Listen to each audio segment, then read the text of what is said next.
आज हम समास के बारे में जानकारी प्राप्त करेंगे। सबसे पहला प्रश्न है हमारा, समास किसे कहते हैं?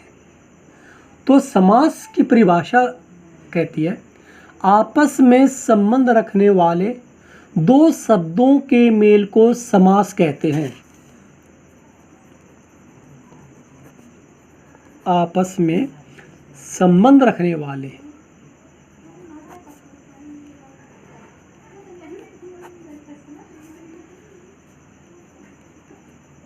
अर्थात जिन शब्दों का या जिन पदों का आपस में कहीं न कहीं कोई संबंध होता है, हमेशा समास उन्हीं शब्दों के, उन्हीं पदों के बीच में होता है।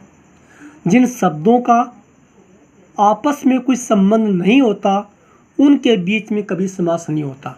उदाहरण के तौर पर हम ये कह सकते हैं राम रावण, राम सीता, राम लक्ष्मण, इन शब्दों के बीच में समास होता है। और हम ये कहें कि राम और कंस, तो राम और जो कंस है उनके बीच में समास नहीं हो सकता, क्योंकि राम का और कंस का आपस में कोई संबंध नहीं है। तो सारांश रूप में ये होगा कि हमारी जो मुख्य जो बात उभर करके आई है कि जिन पदों का आपस में संबंध हो, उन्हीं के बीच में हमेशा समास होता है। अब है एक है समास विग्रह,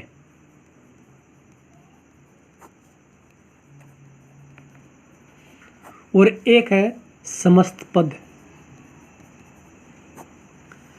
समास विग्रह किसे कहते हैं?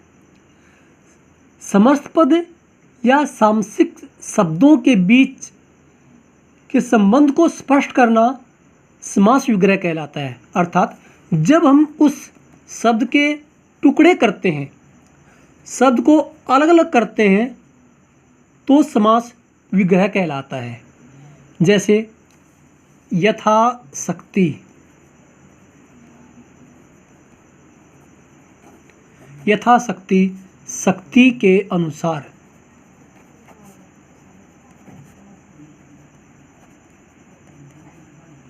तो इसमें जो शक्ति के अनुसार है ये हो गया हमारा समास विग्रह, और जो यथाशक्ति है ये हो गया हमारा समस्त पद। समास विग्रह का अर्थ होता है उसके टुकड़े करना, अलग अलग करना, और समस्त पद कहलाता है जो हमारा जो बीच में आने दोनों शब्दों के बीच में आने वाली जो विभक्तियां हैं, विभक्ति चिन्ह है, उनका लोप होता है, तो उसे हम कहते हैं समास और समस्त पद। अब है समास के वैसे तो बहुत सारे भेद होते हैं, लेकिन समास के मुख्य रूप से कितने भेद होते हैं? तो समास के भेद, समास के मुख्य रूप से 4 भेद होते हैं।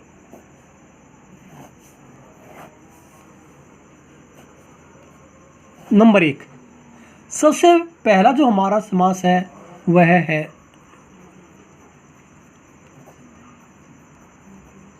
अविभाव समास। दूसरा जो हमारा समास है वो है तत्पुरुष समास। तीसरा जो हमारा समास है वो है द्वंद्व समास। और चौथा जो हमारा समास है वह है बहुब्रीहि समास।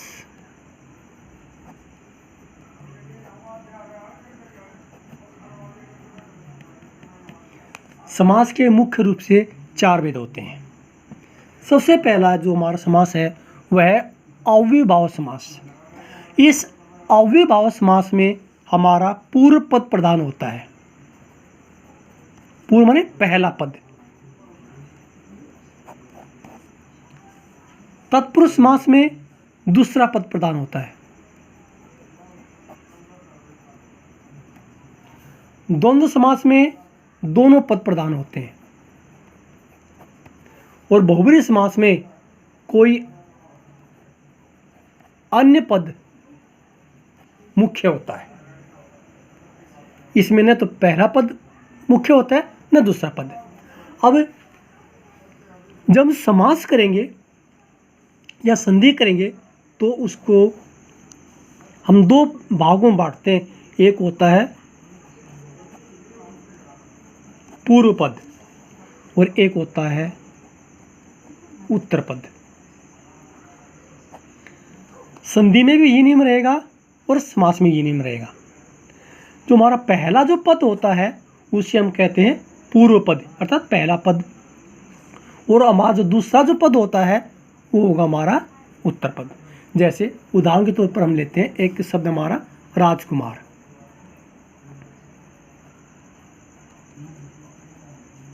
राजकुमार हमारा एक शब्द है, तो इसमें जब हम इसके टुकड़े करेंगे, इसको अलग अलग करेंगे, तो पहले हम इसको दो भागों में बांटेंगे।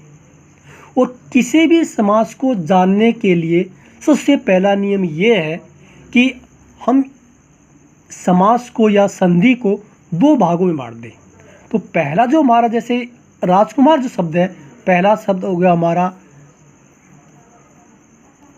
राजा, दूसरा शब्द हो गया हमारा कुमार। अर्थात राजा का कुमार, जो का जो शब्द है इनके बीच में आने वाली जो विभक्ति है इसका लोप हो जाएगा, तो राजा का कुमार राजकुमार।